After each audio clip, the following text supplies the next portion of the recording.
All right, guys. So I'm going to show you how to trim your bowls or to trim something. A little bit about trimming before we start with the bowl.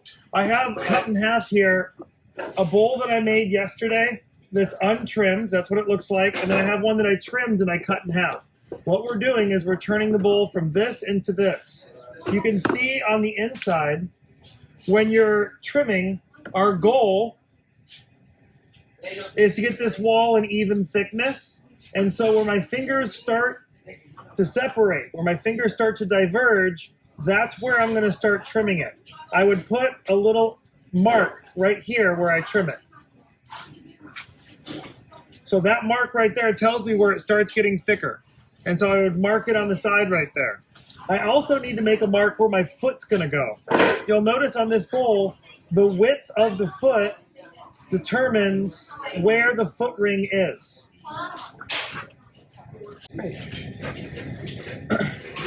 When you put your foot ring on, it has to be where the flat part of your bowl or the bottom transitions into the wall.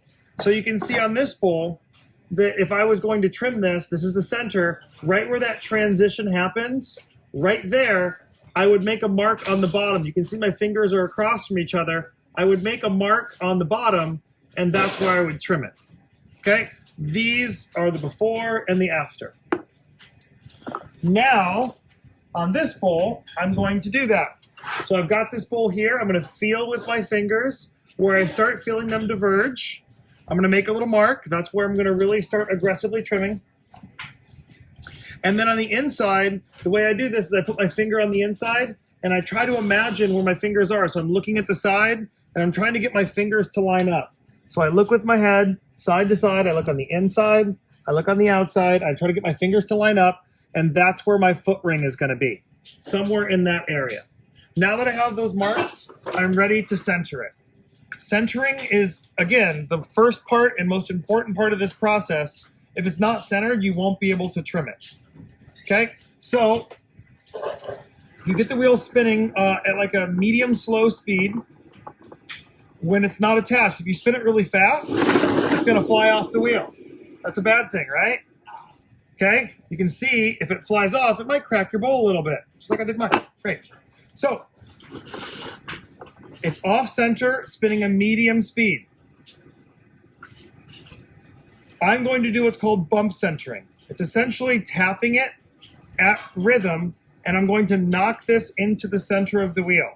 I do this by making my hands into like a U shape, and I bump with my thumb. So I feel it bumping against my thumb. Bump, bump, bump, bump, and I bump it into place. And now it's centered. Okay, it looks easy, but it takes a little bit of practice. So it's off center. Some people do it this way, and they bump it from the side, and now it's on center. Okay, but it's a rhythm. There's a rhythm to it. Okay, it's not as easy as just hitting it, and it goes on center. You can hit it all day long, and it's not going to go on center. Okay, so that's what centered is. I'm going to go around and help each of you individually do that. You know that it's centered if you take your pin tool and your arms are anchored against the splash pan. You hold the pin tool very still, and you'll notice it'll draw a line all the way around. And there's a line drawn all the way around on there. Okay? If it's off center and it draws a line, it'll only draw it on one part. Then I take my pin tool. This is the other way of centering it. It's like a guess and check system. It makes a line segment. You can see this little segment of line. It starts there, it ends there. In the middle of that line segment, which is right there roughly, I'm going to take that and push it towards the center of the wheel. And I just move a little bit towards the center. And then I try spinning it again. And if I did that right, the line segment should get longer. Okay? And so now, I have my other, this is the line segment now. It's very similar on that side, but it's a little bit longer on this side. So my line segment got longer, which means it's closer to center. And so this system is finding the end of each line segment, pushing it towards the center, and then spinning it. Once it goes all the way around, it's centered. Okay, so now I centered it again. You can see it draws all the way around. Okay, so now this is centered. When your clay is centered, then the next thing you need to do is you need to use some stiffer clay. We want clay that's a little bit stiffer than what you would throw with. It should be kind of difficult to squeeze, right? You should be able to dent it. This is a little soft for me, but it should be harder than what you would throw with. If it's too soft, your bowl will move. So if it's a little too soft, you can mix in some trimmings. You can take some trimmings and mix them into the clay, and that'll kind of help dry it out and stiffen it up. And I'm just rolling it in. There's always dry trimmings on those trimming wheels in the classroom, but I'm just going to roll these together, and this will dry my clay out a little bit and make it a little firmer. If your clay is too soft, your pot can come off the wheel and break. Now what I need to do while it's in the center and I don't move it is I'm going to attach these logs like north, south, east, and west on 4 sides. You should hold the bowl firmly down and press in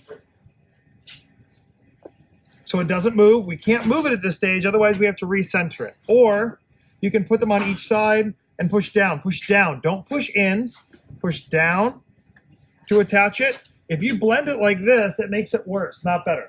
Blending it like this makes it weaker, not stronger. Now it's attached. It's not going to move.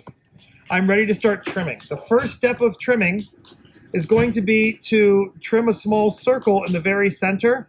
And this is going to be for us to anchor our finger. So we can put our finger here and it won't move around. It helps our finger lock and stay in place. Now, you'll notice when I'm trimming that if I'm using my right hand, I have my finger on my left hand in the center, and you'll notice my forearms are down, my elbows are tight to my body, and I have the tool held firmly in my hand. I'm squeezing it with these fingers, I'm pushing with my thumb, I'm pushing forward with my index finger, and then you'll notice that my hands are touching.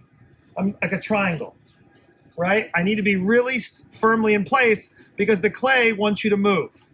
You'll notice as I trim, I'm going to push in, and you'll see ribbons coming off. If you don't see ribbons, it's because you're not pushing hard enough, and maybe crumbs will come off, or it's because your tool's at the wrong angle. If it's at the wrong angle, your hand might start to move or to vibrate. We want to hold still. The angle's important, so you find the angle where it starts to come off in ribbons when you push firmly. Notice how close I'm holding the tool. I'm going to zoom in a little bit so you can see what's happening. Trimming happens at a pretty quick speed, and you want to see ribbons coming off.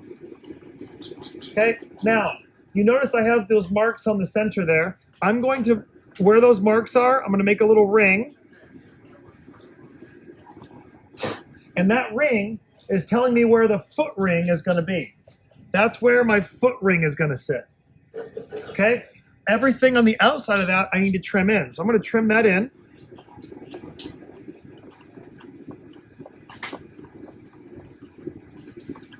Okay. And you can try to use both sides of the tool, experiment with all the different parts of the tool. We're going to use the big tool in a second. I'm doing this with my right hand and I'm left-handed. If you're left-handed, I'm going to move, it'll look a little bit more like this. You'll have your right finger down, and the way I do it is I put my thumb over my thumb and I push kind of with both thumbs down on the tool. And this is how I trim because I hold the tool in my left hand. And if you notice, I'll have a lot more control. I can do it with both, but I mean, I do it a lot better with my left. Okay, and so now I've brought that bottom ring in.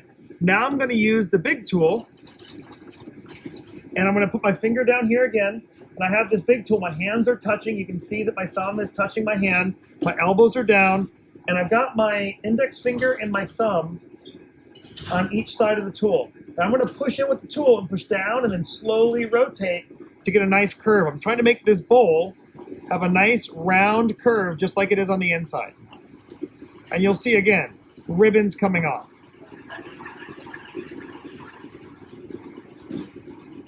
If your bowl is too wet, it won't trim. If it's too dry, it'll come off as powder, and that's not good either. This bowl's a little bit on the dry side, but that's okay.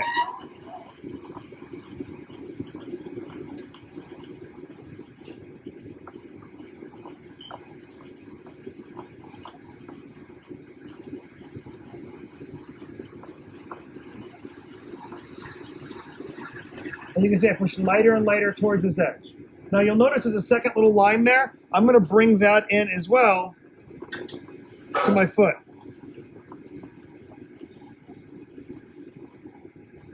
Okay. For your foot ring, if this is perfectly straight or if it goes in a little bit at this corner, it's easier to glaze because you'll be able to hold it by the foot ring. So you'll notice I'm kind of kicking that in just a little bit. And now when I go to pick it up when I'm glazing it, I'll be able to hold it by that ring. So I'm thinking about glazing it while I'm trimming it.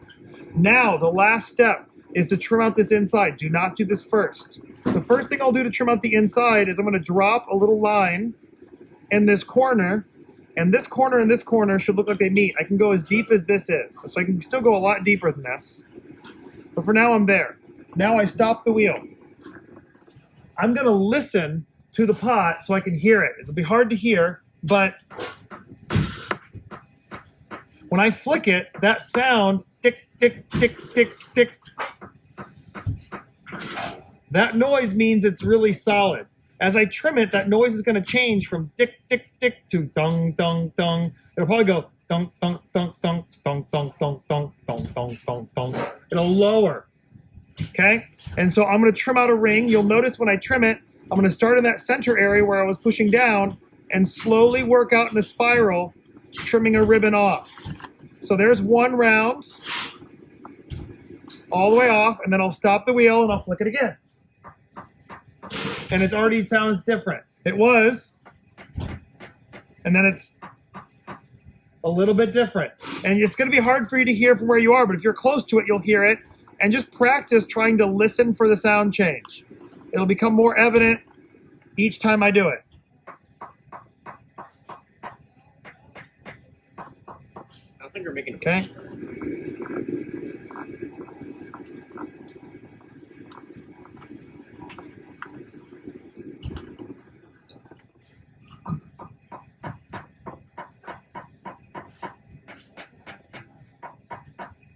Different noise. Okay, I'm going to go one more.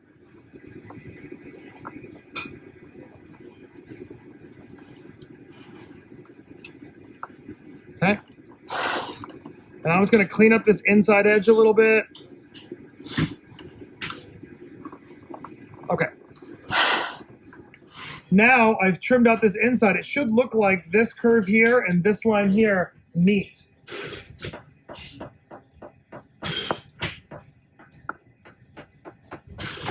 Solid, solid, hollow. If you think I'm crazy, it does sound different. Okay, last thing about trimming. You'll notice if you look at the texture of the clay very closely, there's all those little pit marks in it. That's where sand is and it was dragging. We're gonna use our metal rib and our sponge. If we wanna remove that, it'll make the glazes look better if you have a uniform section. When you're cleaning this tool off, your metal rib, if it's dirty, be careful you clean away from the edge. Otherwise, you'll cut yourself. You need this to be clean. You're gonna, while it's spinning, put a very light coat of water on with your sponge.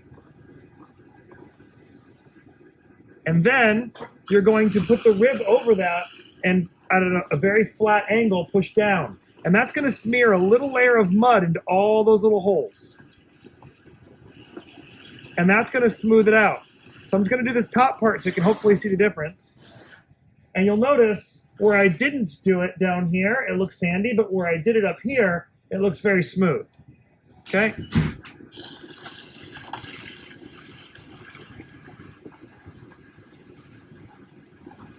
And it builds a layer of mud up on the rib. When you have this there, clean it off this way.